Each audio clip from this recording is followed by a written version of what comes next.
En el siglo V en Rávena, que a la sazón era la capital del Imperio Romano de Occidente, la población se debatía entre mantenerse en la Iglesia Católica o profesar alguna de las herejías de moda, la de los nestorianos que sostenían que en Jesús había dos naturalezas, una humana y una divina, pero separadas, y los monofisistas para los que en Jesús solo existía la naturaleza divina. Pero la maravillosa elocuencia del arzobispo Pedro Crisólogo inclinaba la balanza porque en sus sermones defendía con vehemencia, devoción y profundidad la doctrina de la Iglesia, que sustentaba la idea de que el Salvador poseía las dos naturalezas íntimamente fundidas, sin fisura alguna, y por eso era Dios y era hombre. Era tal su unción que los feligreses en sus Eucaristías renovaban su fidelidad a la Iglesia Católica y salían arrepentidos y bañados en lágrimas de alegría y de piedad. En vista de eso,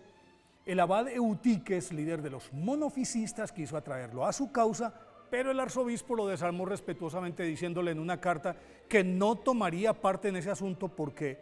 en cuanto a mí, el amor de la paz y la verdad no me permiten intervenir en cuestiones de fe sin el consentimiento del obispo de Roma.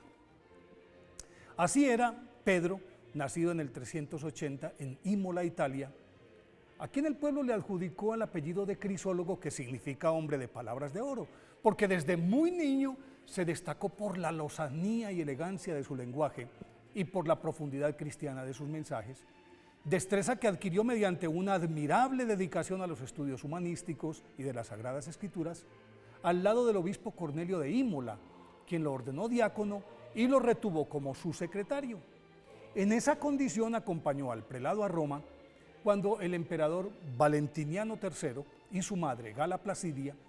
le encomendaron que intercediera ante el Papa para que ratificara al candidato que ellos y el pueblo habían elegido en reemplazo del recién fallecido arzobispo de Rávena. Al verlo y escucharlo, el Papa San Sixto III, que la noche anterior había tenido un sueño en el que San Pedro le señalaba a un sabio tonsurado, al verlo lo reconoció y tras ordenarlo sacerdote y consagrarlo obispo, lo nombró arzobispo de Rávena. En medio del escepticismo de la población, el nuevo prelado comenzó su magistratura, pero pronto se ganó la admiración del revoltoso pueblo, el respeto del emperador y la obediencia de los sacerdotes. En adelante, su labor evangélica reverdeció la piedad de toda la ciudad, incluidos el emperador y su madre, y desde lejanas regiones empezaron a llegar peregrinos atraídos por su santidad, por su austeridad, la caridad y especialmente por el contenido de sus sermones en los que San Pedro Crisólogo, con gracia, simpleza y sutileza, deshojaba los textos sagrados, explicaba las parábolas, el Padre Nuestro, los sacramentos, la devoción a la Santísima Virgen e invitaba a los feligreses con firme ternura al arrepentimiento y a la oración. Agotado por el extenuante magisterio, San Pedro Crisólogo murió el 30 de julio del 450 y el Papa León I, el Magno, lo inscribió en el libro de los santos 10 años después.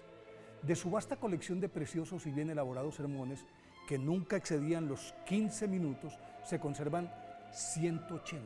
que a lo largo de la Edad Media fueron fuente de inspiración para todos los predicadores y de consulta obligada en cuestiones doctrinales. Es tal la valía de estos documentos que en 1729 fue declarado doctor de la Iglesia por el Papa Benedicto XIII. Por eso hoy, 30 de julio, el día de su festividad, pidámosle a San Pedro Crisólogo que nos enseñe a ser fieles a la Iglesia, así como él lo fue.